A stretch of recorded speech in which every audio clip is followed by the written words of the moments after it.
Howdy Moz fans, and welcome to another edition of Whiteboard Friday. This week we're going to chat about writing headlines. And one of the big problems that headlines have is that they need to serve multiple audiences. So it's not just ranking in search engines. And even if it was, the issue is that we need to do well on social media. We need to serve our website visitors well in order to rank in the search engines. And so this gets very challenging. I've tried to illustrate this with a Venn diagram here. So you can see basically, right, in the SEO world of headline writing, what I'm trying to do is rank well, earn high click-through rate, because I want a lot of those visitors to the search results to choose my result, not somebody else's. I want low pogo sticking. I don't want anyone clicking the back button and choosing someone else's result because I didn't fulfill their needs. I need to earn links, and I've got to have engagement. On the social media side, it's pretty different actually. I'm trying to earn amplification, which can often mean the headline tells as much of the story as possible. Even if you don't read the piece, you amplify it, you retweet it, you reshare it, right? I'm looking for clicks and I'm looking for comments and engagement on the post. I'm not necessarily too worried about that back button and the selection of another item. In fact, time on site might not even be a big concern at all. And for website visitors, both of these are channels that drive traffic, but for the site itself, I'm trying to drive right visitors, the ones who are going to be loyal, who are going to come back, hopefully who are going to convert. I want to not confuse anyone. I want to deliver on my promise so that I don't create a bad brand reputation and detract from people wanting to click on me in the future.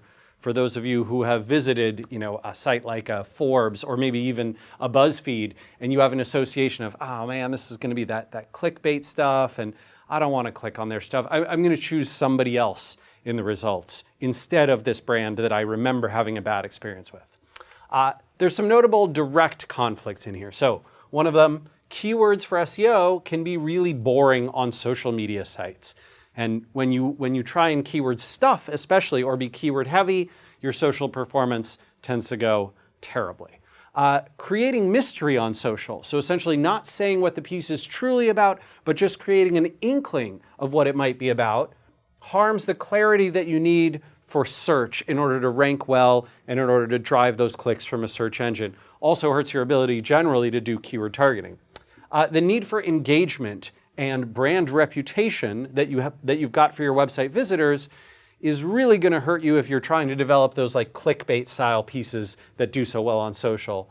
And in search, ranking for low relevance keywords is going to drive very unhappy visitors, right? People who don't care that just because you happen to rank for this doesn't necessarily mean that you should have, because you didn't serve the visitor intent with the actual content.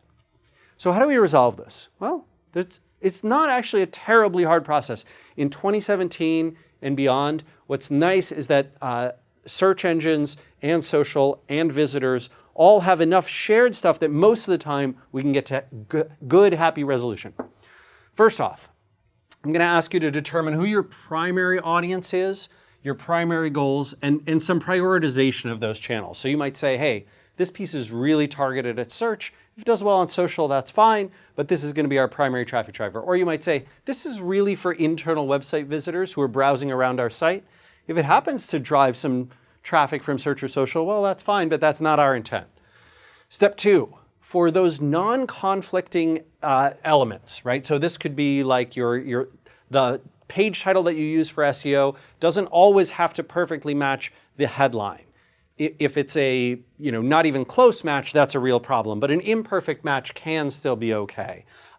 So what's nice in social is you have things like Twitter cards and the Facebook markup, graph markup, and that open graph markup means that you can have slightly different content there than what you might be using for your snippet, your meta description in search engines. So you can separate those out or choose to keep those distinct, and that can help you as well. Step three, I'm going to ask you, author that like the most straightforward version of the headline first.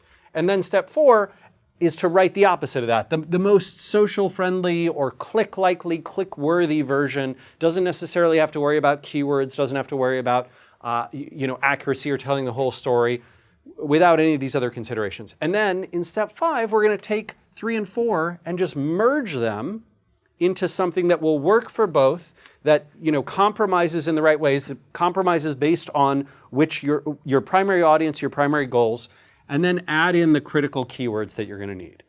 I've tried to illustrate this a bit with an example. So Nest came out, right, which was, Google bought them years ago, and then they became part of the, Alphabet corporation that Google evolved into. And so Nest is sort of separately owned by Alphabet, Google's parent company. And Nest came out with this new alarm system. In fact, the day we're filming this Whiteboard Friday, they came out with a new alarm system. So they're no longer just a provider of thermostats inside houses. They now have something else. So if I'm a tech news site and I'm writing about this, I know that I'm trying to target, gadget and news readers. My primary channel is going to be social first, but secondarily search engines. The goal that I'm trying to reach, that's engagement, followed by visits, and then hopefully some newsletter signups to my tech site. My title and headline in this case probably need to match very closely.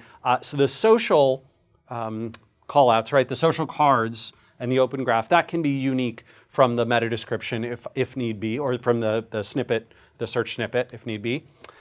Nest, so I'm gonna do step 3, author the straightforward headline, and that for me is gonna be, Nest has a new alarm system, video doorbell, and outdoor camera. Well, a little boring, probably not gonna do tremendously well in social, but it probably would do decently well in search. The number 4, right, my social click-likely version is going to be something more like, Nest is no longer just a thermostat. Their new security system will blow you away. Now, that's not the best headline in the universe, but I'm not a great headline writer. However, you get the idea, right? This is the click-likely social version, the one that you see the headline and you go, ooh, they have a new security system. I wonder what's involved in that. Right? And you create some mystery. You don't know that it includes a video doorbell, an outdoor camera, and an alarm. You just hear, they've got a new security system. Well, I better look at it. And then I can try and compromise and say, hey, I know that I need to have video doorbell, camera, alarm, and Nest. Those are my keywords. Those are the important ones. That's what people are going to be searching for around this announcement. So I've got to have them in there. I want to have them close to the front. So Nest's new alarm, video doorbell, and camera are about to be on every home's must-have list. All right, resolved in there. So this process of writing headlines to serve these multiple different, sometimes competing priorities is totally possible with nearly everything you're going to do in SEO, in social, and for your website visitors. And this resolution process is something hopefully you can leverage to get better results. All right, everyone, we'll see you again next week for another edition of Whiteboard Friday. Take care.